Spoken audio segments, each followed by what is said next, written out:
जय श्री कृष्ण. हा व्हिडिओ मी गीता ऑलिम्पियाड 2025साठी बनवत आहे आणि आज मी 17व्या अध्यायातले 1 ते 7 श्लोक म्हणणार आहे. ओम श्री परमात्मने नमः. श्रीमद्भगवद्गीता अथ सप्तदशोऽध्यायः.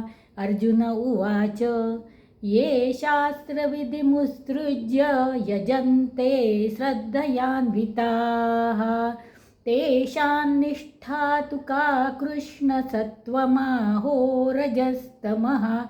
श्रीभगवानुवाच त्रिविधा भवति श्रद्धा देहिनां सा स्वभावजा. सात्विकी राजसी चैव तामसी चेति तां शृणु. सत्त्वानुरूपा सर्वस्य श्रद्धा भवति भारत.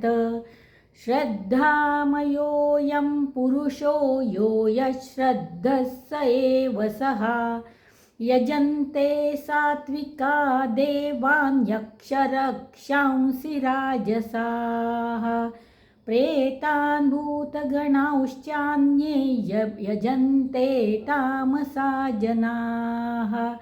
अशास्त्रविहितं घोरं तप्यन्ते ये तपो जनाः. दम्भाहङ्कारसंयुक्तः कामरागबलान्विताः.